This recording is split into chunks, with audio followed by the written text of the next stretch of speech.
Hey guys, it's Josh, and welcome back to the Not So Bad Bachelor Pad, your favorite podcast for learning how to balance between being a functional adult and a raging dumpster fire. And let's be honest, who here hasn't been a little bit of a dumpster fire? Most of us grow up believing that our life kind of follows this script, that we find somebody, we fall in love, we get married, maybe even have kids, start a family, live happily ever after. But what happens when your life was a little off script, doesn't follow this status quo? Is that a failure or is that freedom? Today's guest has spent decades dating, falling in love, getting her heart broken, ultimately writing about it with humor, honesty, and maybe even a little butter. Julie Seyler, welcome into the Bachelor Pad. How are you? I'm doing great, Josh. Thank you for having me here. Of course. We talked about this like several times before we got here today, but I really do think that your life, your honesty, your authenticity really will speak to a lot of people. And I know that you've kind of already made an impact. We all think we have this script, this roadmap to life when we're younger. What did you think that your life was going to look like when you were 15, 18, 20? Wow. 15, I probably thought I was going to be like a fashion designer or something. You think you're going to make a name for yourself out in the world. It's funny though. I would just say by my early 20s, I pretty much knew I wasn't going to get married. I'm the youngest of a big family of 5, and out of 5 of us, only one of us got married and had kids. I think so much of what your parents sort of paint this idea for you. And so maybe your parents are like, oh, and I envision you getting married with the big wedding and the big wedding dress and having tons of grandbabies for me. And that was really not how we grew up, which is surprising because my parents were definitely of that age, like that nuclear family sort of thing. But, they pushed us to get an education and they said, hey, if you do get married and you just want to elope, we'll give you money for a down payment to a house. So I knew pretty early I didn't want to get married. And I probably knew by 23, I didn't want to have children either. So I knew that my life was going to look a lot different. I had 2 sisters that were significantly older than I was that helped me see that that was a possibility, and that didn't necessarily mean that you weren't living a full life, I guess. I feel like that's really early for a lot of people because 20, you're kind of just leaving the home. You might just be halfway through or just starting university. So many people think that, and they do, they have their whole life ahead of them. And they think that love is just behind their horizon. They just have to make it through this chapter first, or that they might find their great love during that chapter. So for you to have realized before 23, not only that, not that you won't experience a great love, but you don't need to say I do to find it, or that you don't necessarily need to create this massive bio family to also Yes. feel fulfilled. Because everybody knows family is more than just blood. The people that you choose to surround you with that are there for you in your lowest, deepest, darkest times, those people are family, at least in my book. And who is anybody else but you to define what's a life worth living? Right. It wasn't always easy. I had so many people who were really good friends of mine that I would consider my best friends that would ask me, aren't you going to feel like you missed out because you didn't have kids? And it took a very long time for people to realize, no, she's actually doing okay and she knows what she wants. I think part of it was I didn't have the best family life growing up. My parents couldn't stand each other. So I sort of equated marriage to was a lot of conflict. Yeah. And I was like, and it is a lot of give and take. And I'm like, I don't know that that's what I want for myself. I get this. I tell people our parents are the archetype to our love lives. And if we don't have a great first example, some of us just don't want it at all. We've witnessed the headache. So listen, you will get no argument from me. But I always love that you could be so introspective and, like I said, just realize here's what I want, here's what I don't want. Because I talk to so many of my clients that they feel like they have to operate on this timeline, that there are these hard points that they have to hit at these times. What would you say if somebody feels like they're behind in life? Like, are they really behind, or are they just comparing themselves to somebody else. I think they're comparing themselves to somebody else. I have a friend, and I'm probably going to get her age wrong, but she was going to school. She got married early. She had her kids early. She had to get out of school. And she actually didn't graduate from college until she was 52. And she kind of put herself down for that. And I'm like, don't do that. Look at what you did. You raised 3 kids. You had a marriage. You put them first, but you didn't give up on your dream. You went back and did what you wanted to do. Don't ever say, except it's at 52. It's like, good for you for doing it at 52. That's what I think. Until we're in the ground, the world is still open to us and we can do whatever we want. I didn't know I was going to be a writer until I was 55 when I wrote this book. I think that you should never compare what society says is right or what your friends are doing, because it may not work for you and you need to be true to yourself. That's what I think. I agree with that. Nobody else has to live your life but you. So when you operate off of everybody else's guidelines, assumptions, playbook, it's like a show that we've already seen 1,000 times. You know how it ends. It's the same boy meets girl situation. Like, it's predictable. It's boring. You don't really want to stay tuned for it. I couldn't imagine being bored with my own life to feel like I'm not the main character. Right. And isn't that why you've got people, midlife crisis that throw it all away because they realize that they were living a life that wasn't what they wanted or was of somebody else. And they finally realize, time short, I better change what I'm doing. Honestly, it's the worst. And I'm starting to see it more and more that now a lot of my friends and peers are in their mid 30s, early 40s, that they've realized that they were really impulsive in their love life. And that's scary. I was like, I'm impulsive just with my normal life, maybe where I take my dates or the adventures I go on, but I'm very intentional and like a slow burner when it comes to romance, because I've experienced this once and I said I would never ever want to experience again. I had somebody say that they regretted me or that I was just fun and they're ready for something real. I was Right. like, those 2 things really shook me. And I don't even think it was at my quarter life yet. It was a pre-quarter life crisis at that moment. I was like, you know what? This was still big enough for me to be like, I never want to do it again. Right. And so, like I said, I just take the time to realize hey, I don't have to follow your timeline.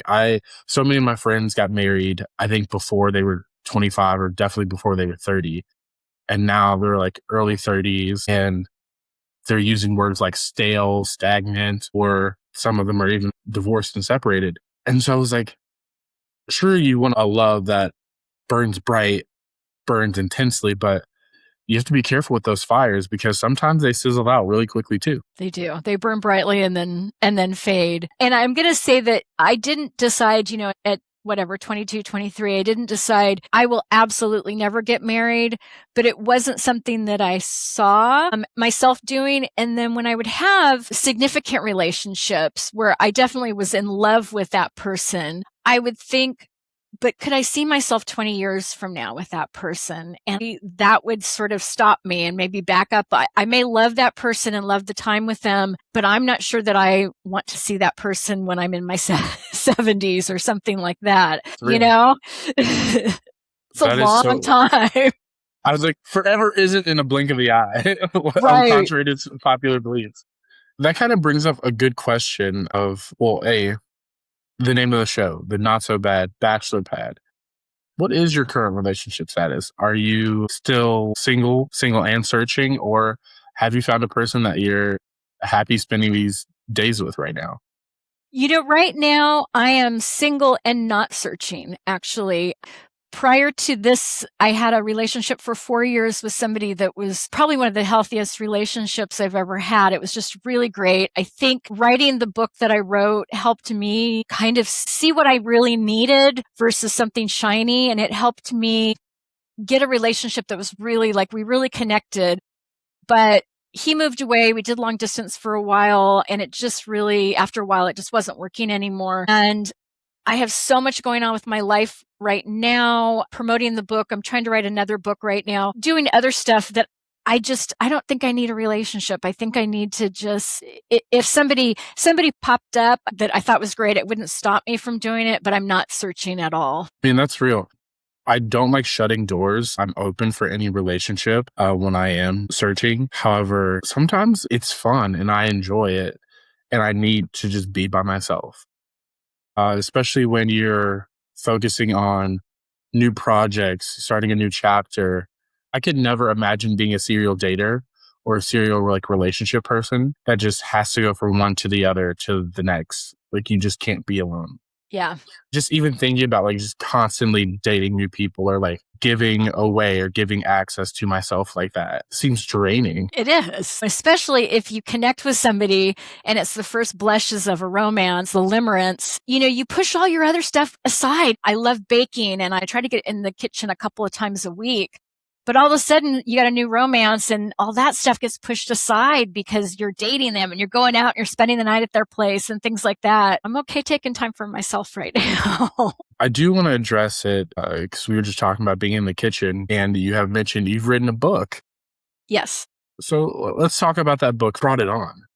For 18 years, I've had a blog. It's called 2-Bit Tart, and it's a food blog. And what I do is I talk about whatever's going on in my life, and I include a dessert recipe. The stories really never go with the food. They're just what's in my head and then what's like on my palate kind of a thing. So originally, this was going to be a cookbook, and it was going to be a baking cookbook. And I was just going to put some little snippets about my life or where a recipe came from or something like that. And a lot of what I talk about is my dating life. And so I sat down to write just a little snippet of a story about a boyfriend. And 30 pages later, I had the story about him.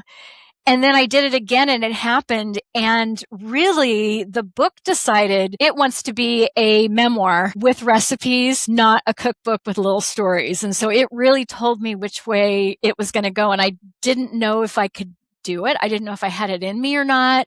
I'm used to writing little blog posts. I didn't know if I could write 350 pages. It chronicles our 30 years of my dating life. And then included with it, I have 40 dessert recipes, like unapologetic, like sugar, butter, flour, dessert recipes, like to get yourself over heartbreak, pretty much. I loved that idea because I don't think I've ever seen anything like it. And I read that you were a blogger. So I was wondering, how would this translate? Because even though they're still both writing, they're two very different mediums. And when you invest into a larger format of writing, I feel like you really have to bear more of yourself with it. So the fact that some of these recipes probably helped you write the masterpiece in itself. It might have been your brain food, your brain dessert. Right, so to exactly. Speak. Yeah.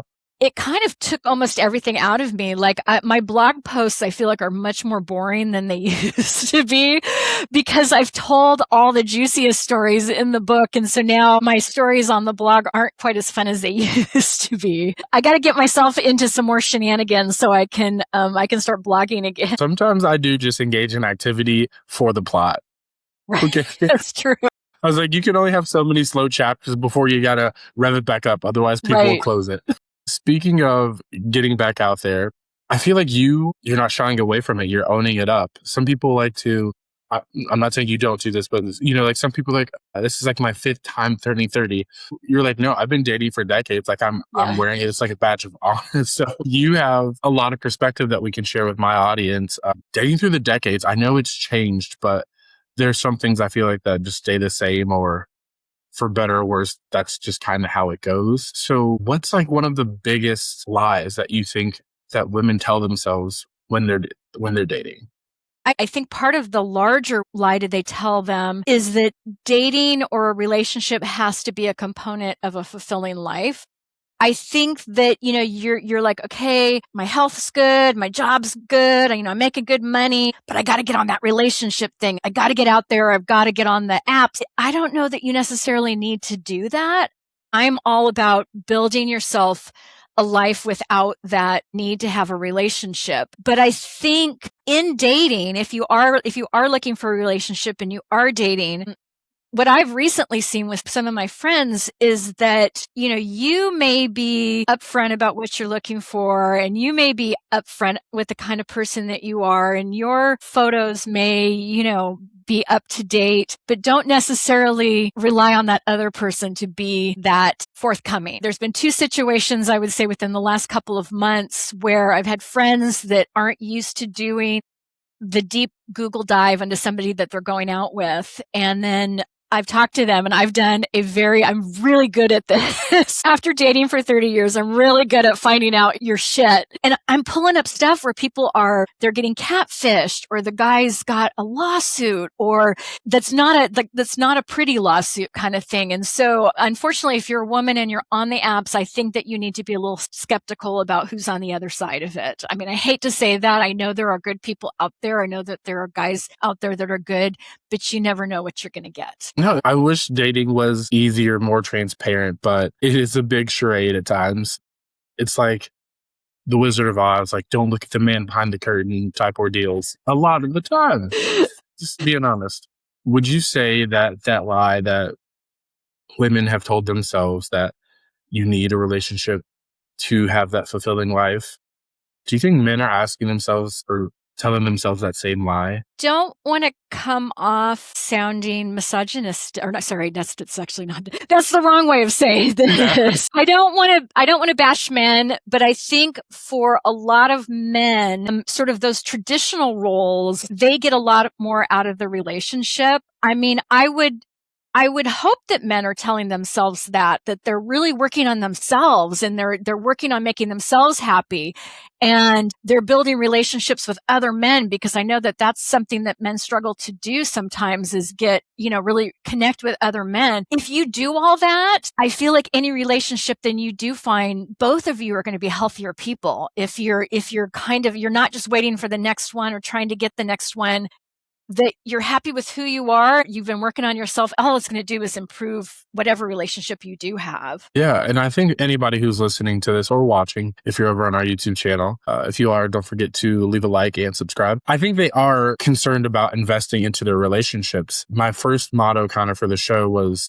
learning to be a better person for your future partner. And we really do have to take that extra step. I think the age of the stereotypical traditional man, the head of household breadwinner, is really shifting with these millennial, Gen Z, even into the Gen Alpha kind of generations, that sure, like, men feel like they still have to protect and provide, but that definition is kind of changing. It's not necessarily just providing monetary value. It is trying to be a little more emotionally aware and adept. It is trying to be partners rather than just the only voice that's being heard. Maybe it's just me. Maybe I'm a weirdo. And I was like, hey, we're reaching the middle part of our 30s.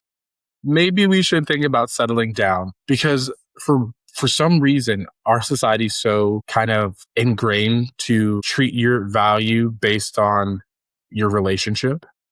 So like single people are just seen as almost less than in some instances. Yes. Or they're like not as credible, because they're like, oh, why would I listen to you? You can't even find a husband, find a wife. I was like, well, I don't really want one right now, so I hope I don't find one, at least for now. I mean, I would agree with you. I see it especially with the Gen Alpha females, which I tend to, just because of what I follow, it pops up a much more about sort of breaking away from those, or decentralizing the relationship as the main thing in their life. It took me 30 years to figure that out. It took me 30 years to figure out, of dating, to figure out, hey, I don't necessarily need to go that way. And I think the way that people are doing it now, they're getting married later, or they're not getting married at all. They're more thoughtful about what they're doing, and they want more of a partnership. And I love that. I love seeing people that are much younger than me with that kind of wisdom that it took me all that time to find. So, I think that's great. Right there with you. It was such a sad day. I remember it. I think it was this February, this March. I was talking to one of my guests, and I had idolized my grandparents' relationship for the longest. They were married over 50 years. They had kids. They found community. They both lived, quote unquote, fulfilled lives. But as we were talking about, because we always love to go back and look at the history of things, and they're like, well, I mean, if you really look at the history of what it was like to be a woman in this country, you kind of needed a man to do a lot of the things because you either weren't allowed to do it, or if you had kids, you couldn't do it alone. And then, and then it made me think, I was like, did some of these couples that we idealize really love each other, or could they just not afford to leave? And that kind of just destroyed a lot of the romance for me. But it's a real part. It was a real point that I was like, you know what? Today, that's not really the case. Is like you're saying, these Gen Alpha women. I was like, they can be their own boss. In some instances, they're even switching the role. They're becoming the breadwinner and the head of the household, or like the head of their relationships. And I love that you don't have to stay in a crappy situation anymore. Like there is somebody else out there for you. Yes. And that's definitely what I saw with my parents. I think my mom knew she made a mistake early. She had one kid, kind of figured out that this was not what she wanted, but then she had a second one and she's like, oh shit, now what do I do? And then another one and another one. And yeah, she felt stuck and she felt stifled and there was no escape for her. You know, I mean, when you look at some of those statistics of when a woman could get a credit card without her husband's signature, or when she could buy a house, or when she could start a business, it's shocking how recent. One of those numbers is like 1986, which is shocking to me. That, you know, you needed to have a male cosigner to get a loan for a business or whatever it was. I love the way that it's going. I don't think we're 100% there yet, but I like how the Gen Alpha is kind of taking a look at this and saying this isn't working and how can we fix it? So I have hope. Right there with you. Now, I think this also started, like this movement started because you stopped ignoring red flags. That was a term I hated when they first came out, but realistically, I am now a fan that they've kind of stayed around, because there are certain warning signs with men and women that a lot of us overlook because we think that we need or we want to be in a certain relationship. Hindsight definitely is 2020, because there are some times that I'm like, I don't even know why or how I ended up here, knowing that this is not what I wanted or not what I typically go for.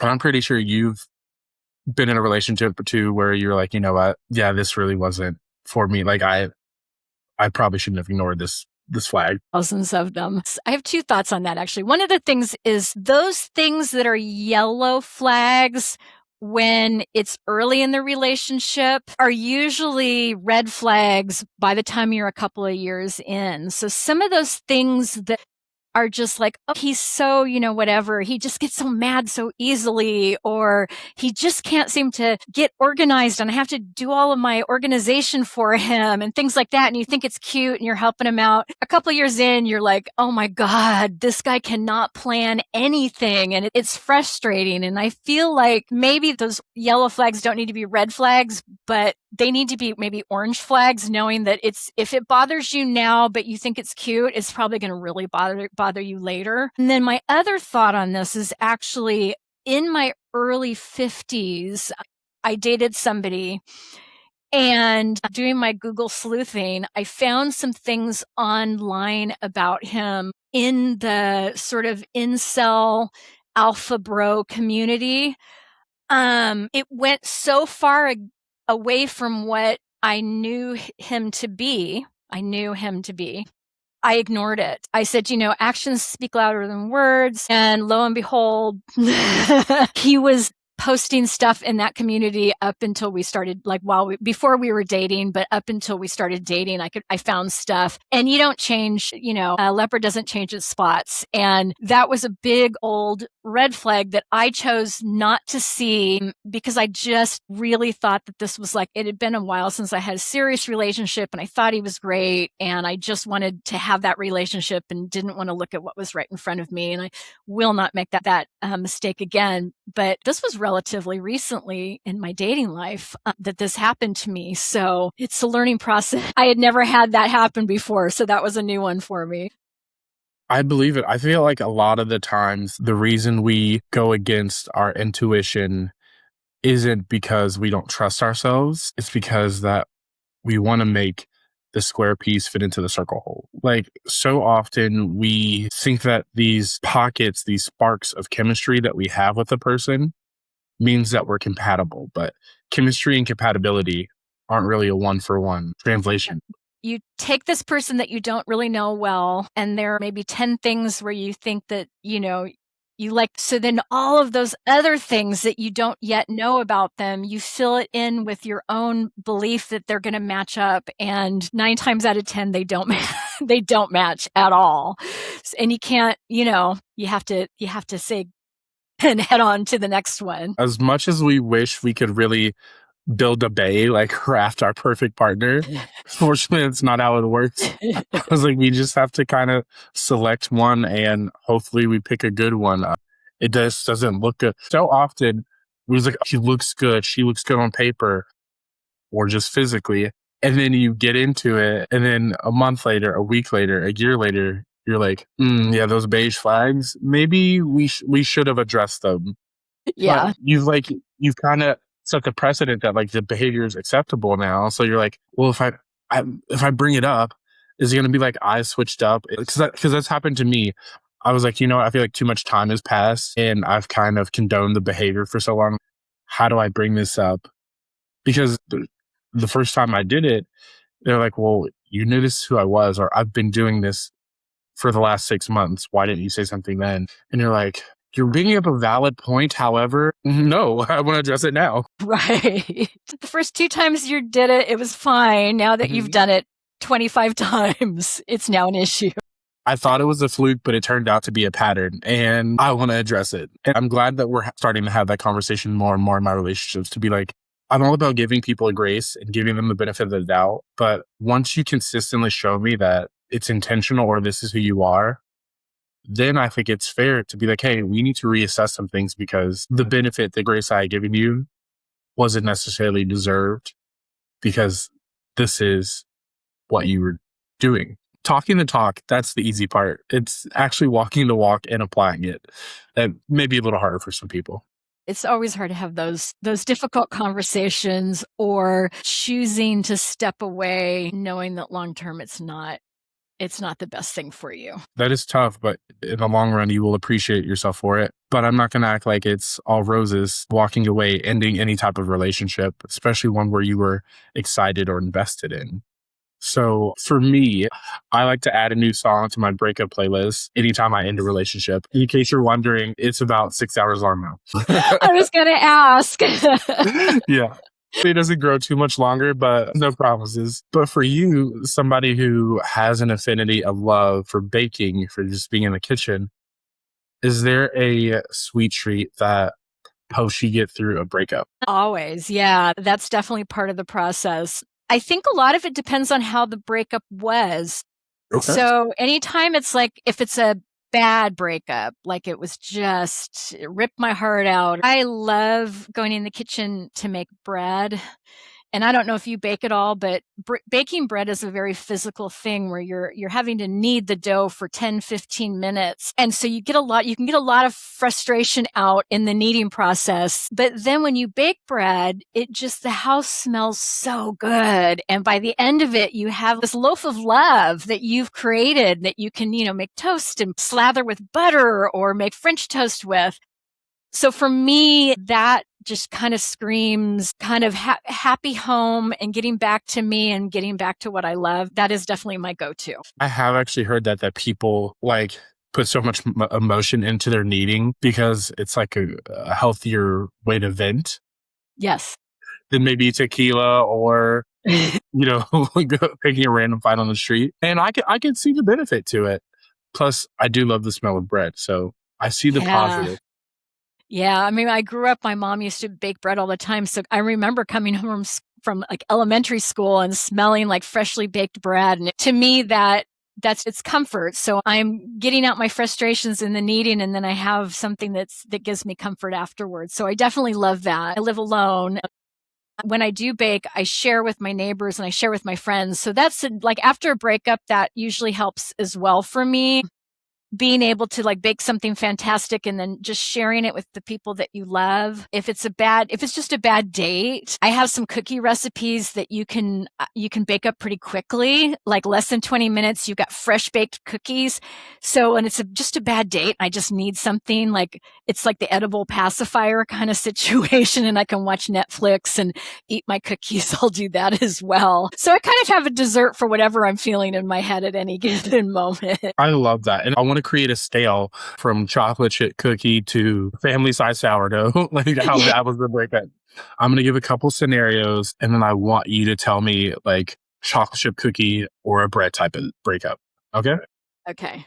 So heartbreak at 25. Oh, wow. I have one of those in the book. That is like family style loaf, but then also like for a couple months, but also like cinnamon rolls and just anything that's got some yeast into it. That was definitely a hard one. He took a piece of my heart, definitely. I loved him to death, but yeah, that was a rough one. I can only imagine. I mean, I've definitely been there. I wish I had a more, not creative, but constructive outlet for my breakups than just What do you do? What do you do now? Honestly, like I said, every relationship gets a song and then they get at least 15 hours of me in the gym. Like, I was like, nope, I have to run away from my feelings or I have to lift this heavy thing before I start to feel or remember anything. But I was like, you know what? I feel like if I had a healthy cinnamon roll, I probably wouldn't be as upset. Right. You may gain a few pounds, but Right. God, it's good. Just a really gooey cinnamon roll it always helps. Yes. Now I'm going to like one cinnamon rolls for dinner. Thanks a lot, Julie. Ooh, okay. This is a good one. Ending the chapter after your first love is because I feel like the first love is super important. And for like, no matter who you are, I feel like that's also like one of the hardest breakups ever. Unless you're somehow still with your first love, then that's magical. Right. Is that more like, would you say cookie? Would you say cinnamon rolls? Are we going decadent fudge brownie? Like, I guess I should what's your favorite dessert? Because that should be the 10. I know. What is my favorite dessert? I don't know. I have I have a love affair with desserts. Like I'm polyamorous when it comes to desserts. I don't think I could choose. Yeah. All depends on what mood I'm having. So, like, it's funny because I had two pretty heavy first loves and they were both very serious. The one I was talking about before was on and off for 10 years. So he kept coming back. But sort of when I think of after those relationships, what I was doing, that was the 90s and I was clubbing and I was doing a lot of drugs. And so those relationships kind of came and went and I wasn't it was like whatever I would say maybe they're a cookie, maybe they're worth a cookie. Wow. Okay. I feel like we all get like two first loves. There's that love that you have when you're a quote unquote child. Before you hit your 20s, you have like one person who in like elementary school, middle school, high school that you think is like the love of your life and you'll end up with forever. And then there's the love that you have once you actually step into adulthood and you realize like, hey, we want to make life work with you. Because that's a whole different thing. When we're forced to be in the same circle, you don't really have to make a lot of concessions for me. It's just a relationship of convenience, kind of. But once you start adulting, you really have to invest and commit to somebody to really like sustain a relationship. So I can understand the two first loves thing. And I think I've kind of been there as well. I'm sorry. I'm really getting sidetracked because I keep thinking of different desserts now. I was like, I wonder if that cupcake shop is still open down the street. I was like, no, okay, we have to focus. Okay. I guess I'm a little shook at because I didn't picture that there was this big of an age gap between us, but I guess that there is. There is, yeah.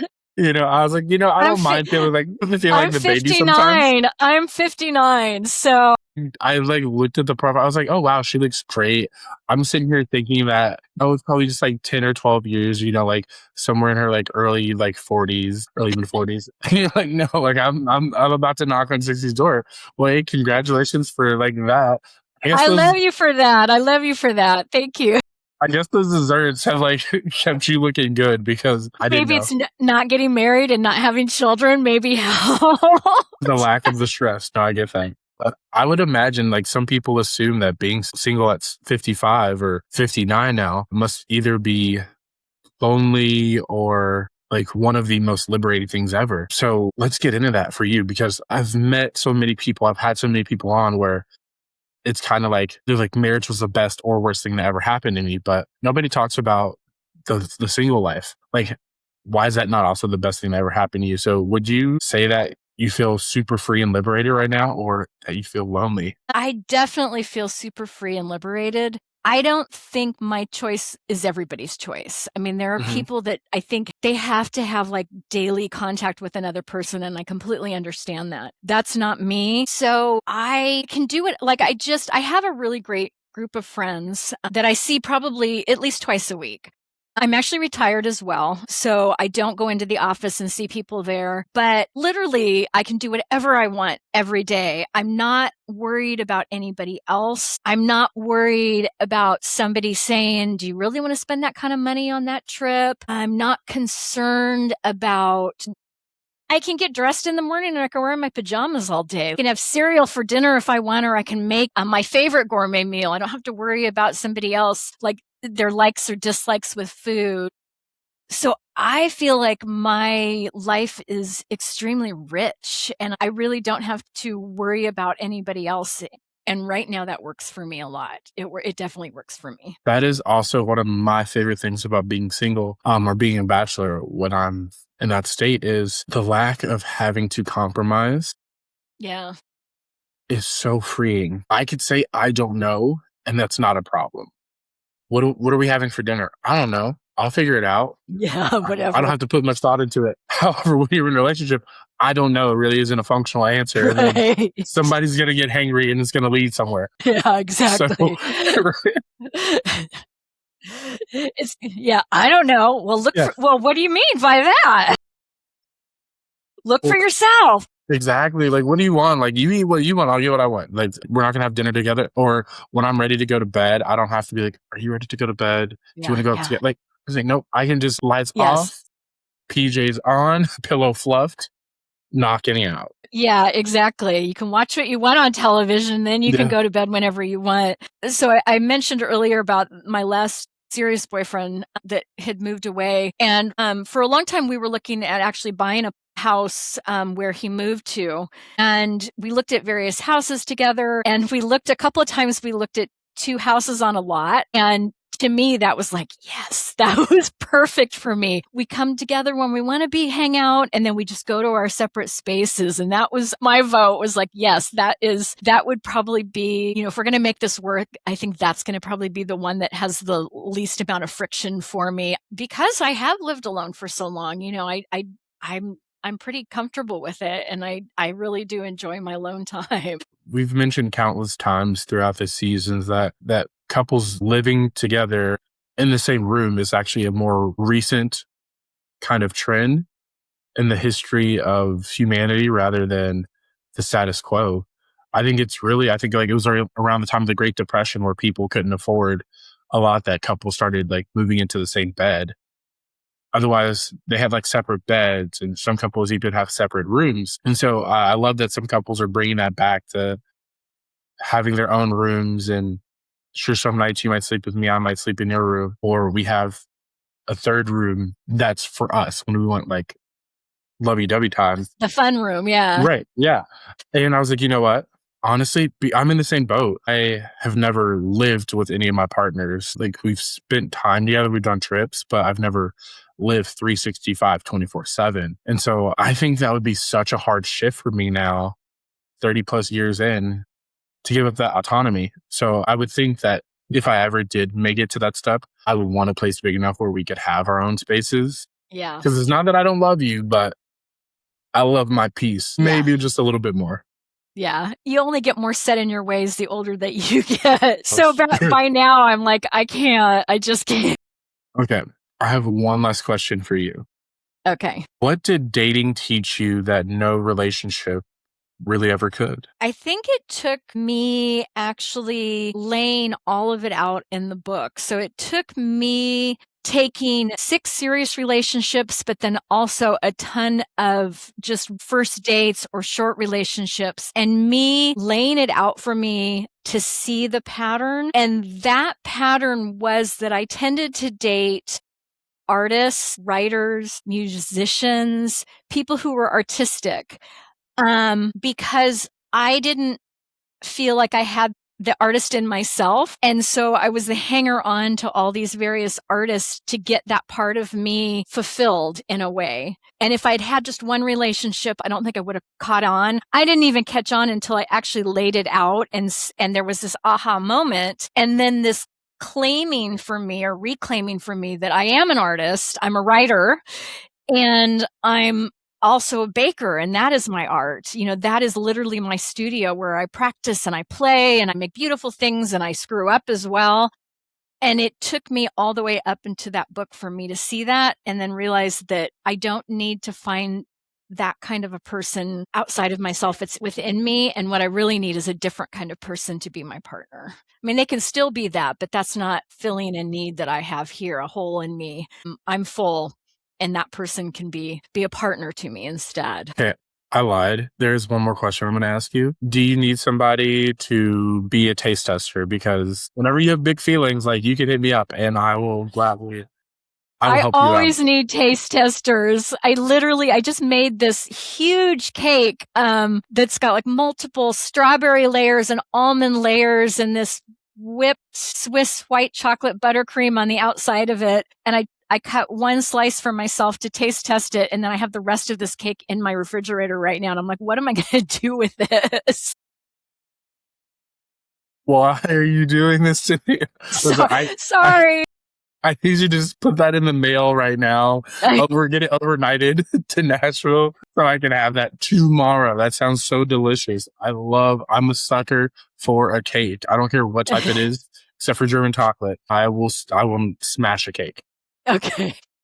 If today's conversation really helped any of you challenge the way you think about love, success, your timeline, measuring yourself against anybody else in your life, I'm glad that we could do that for you, because this episode is really important to me. And I know it resonated with a lot of other people because we always are stuck playing this comparison game. So if you know somebody who is worried that they aren't where they're supposed to be, or they can't live a nourishing, fulfilled life because they're not dating or they're not married to somebody, send this episode to them.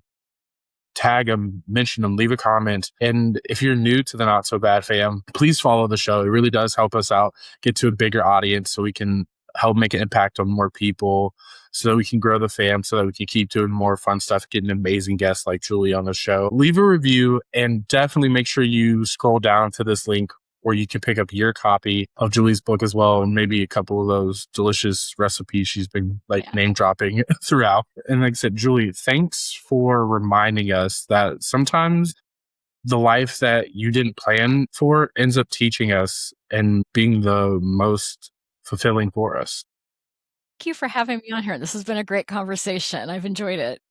Good. Guys, I will see all you amazing bachelors, bachelorettes, and partner people next week for an all-new episode of the Not So Bad Bachelor Pad. Until then, find something sweet to eat and see you guys.